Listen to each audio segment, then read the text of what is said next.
Hi, I'm Morgan Pesnell. I will be doing the Part 1 assessment today, and I'm going to start with a 360 of the room.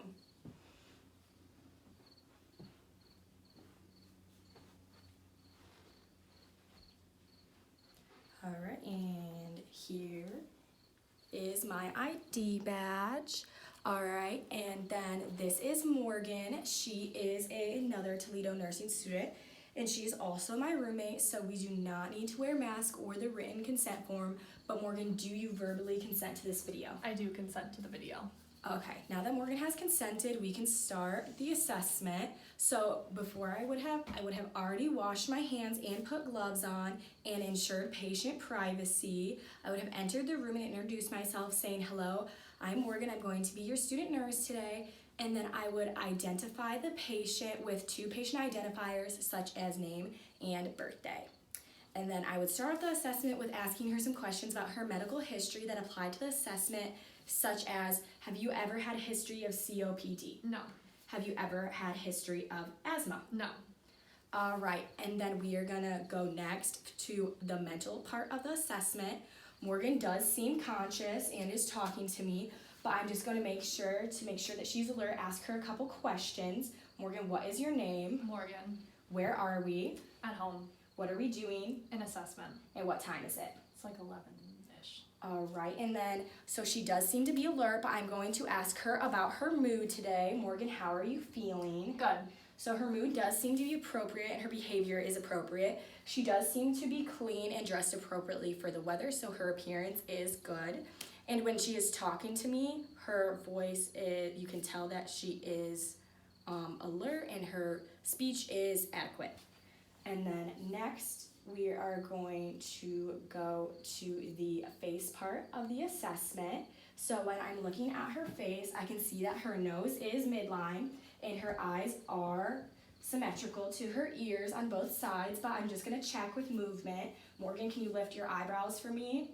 Okay, she lifted her eyebrows and her face is still symmetrical with movement. Now I'm going to look at her skin.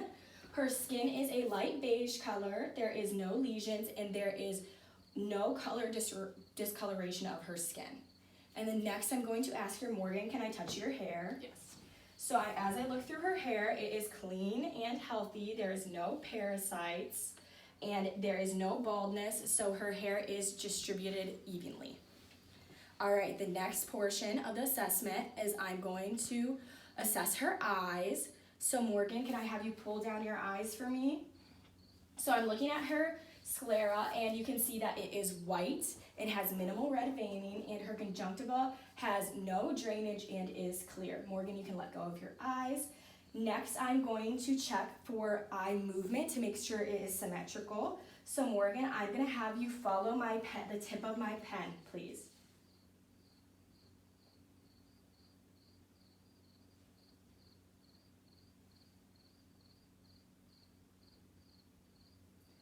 All right, so her eye movement was appropriate and they move symmetrically, so that is good. I'm going to move on to Perla, and I'm going to start Perla by measuring her pupils.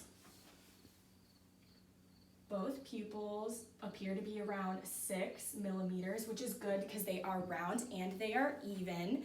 And then next, I'm going to check her reaction to light, both direct and indirect, to see if her eyes are constricting appropriately. So Morgan, I'm going to have you just look straight into this light.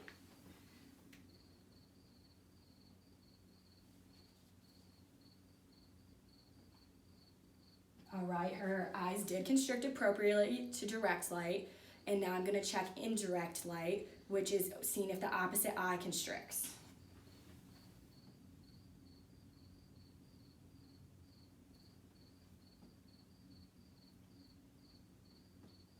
All right, and then her eyes did constrict appropriately with indirect light. Now I'm going to check accommodation to make sure her eye movement and constriction is correct with this. So Morgan, I need you to look at the tip and it's going to get closer to you and your eyes need to follow it. All right, her eyes did move and constrict appropriately with accommodation. The next I'm going to move on is to the mouth portion of the exam, but I'm going to first start with her lips. Her lips are light pink in color and have no lesions and do not have any cracks in the lips. Next, I'm gonna ask Morgan to open her mouth, but we usually use a tongue dispenser, but we don't have one, so I'm just gonna look in without one. Okay, Morgan, can I have you open your mouth for me? All right, I'm first gonna start with her teeth. They are white in color with no odor, and they are all there, and there's no dental work. And then her tongue on the top is pink and moist. Can you lift up your tongue for me? And the bottom is also pink and moist. And then the back of her throat has no exudate and is also pink and moist. But Morgan, it looks like her tonsils have been removed, so I cannot grade them. All right, so next we're gonna move on to the neck portion. So I'm gonna ask Morgan if I can touch her. Morgan, can I touch your neck to palpate you? Yes. So I'm palpating down her neck, down the trachea to make sure it is midline. And then I'm gonna touch the side of her neck to make sure there is no masses, which there is not. Next, I'm gonna make a general observation about Morgan's breathing. She's sitting upright and appears to be breathing comfortably on her own, so she is breathing room air, and she's not using any accessory muscles to breathe, such as her intercostal muscles or her trapezius. All right, and then after the general observation, we are gonna move on to the posterior thorax. So Morgan, I need you to turn around for me so I can see your back. All right, and then Morgan, can I palpate your back? Yes. All right, so I'm gonna palpate down her spine to make sure that it is midline and has no curvatures. And then next, I'm going to check her chest expansion. So I'm gonna put my hands on your lower back, Morgan, and I need you to breathe 3 times for me. Okay.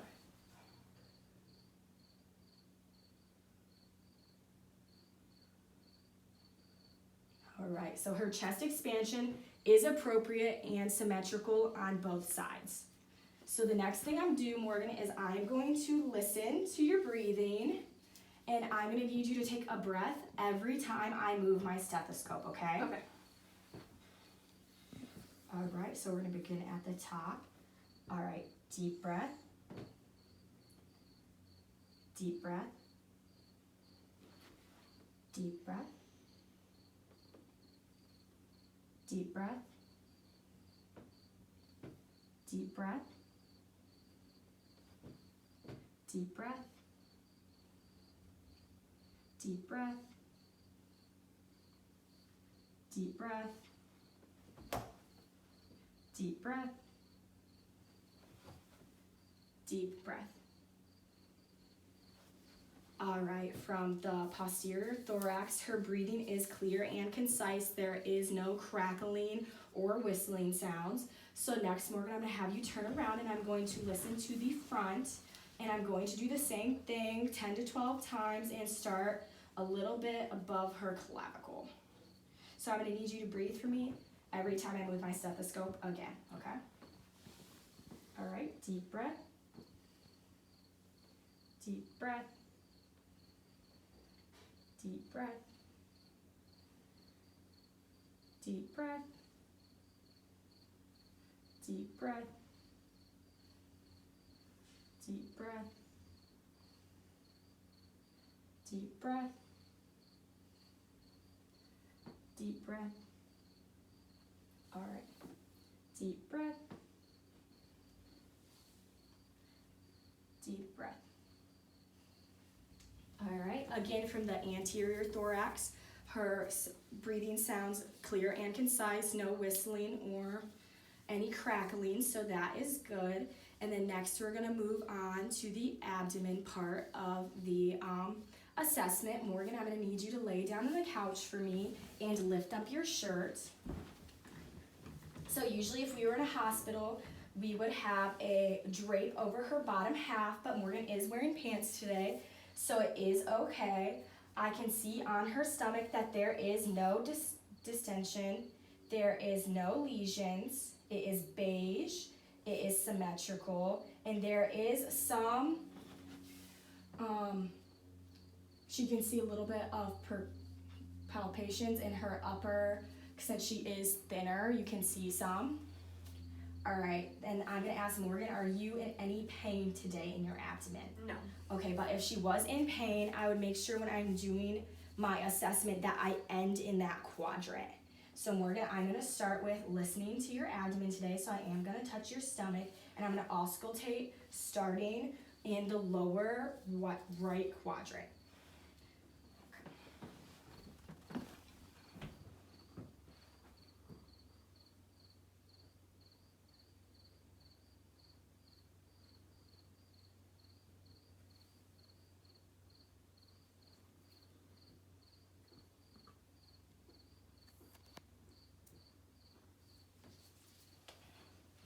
Alright, so she had about 10 vowel sounds, which would mean she has active vowel sounds, which is normal. And I forgot to mention earlier about her umbilicus. It is indented with no discharge, and she does appear to have a belly button piercing, but that is not affecting her any. So she does have active vowel sounds, but now I am going to palpate her for tenderness. And I'm going to start also in the lower right quadrant. Do you feel any tenderness? Mm-mm. Any pain? Mm-mm. How about on this side? No. All right, so the stomach did not have any tenderness. It was soft and there was no distension, so that is good. All right, and then the next thing I'm going to have you do, Morgan, you can put your shirt down, and then I'm gonna have you turn around so I can see your back so I can percuss your kidneys. All right, so I'm just gonna put my hand on your side, and do you feel any pain? No. No? Okay, I'm gonna do the other side. Do you feel any pain? Mm-mm. No, okay, so her kidneys should be good. And then that would be the end of the assessment, but before I left the room, I would make sure the patient is comfortable, that the bed is in the lowest position, that both rails on the sides were up, and then the patient had their call light and any of their personal items within reach. And then I would leave the room and document my findings.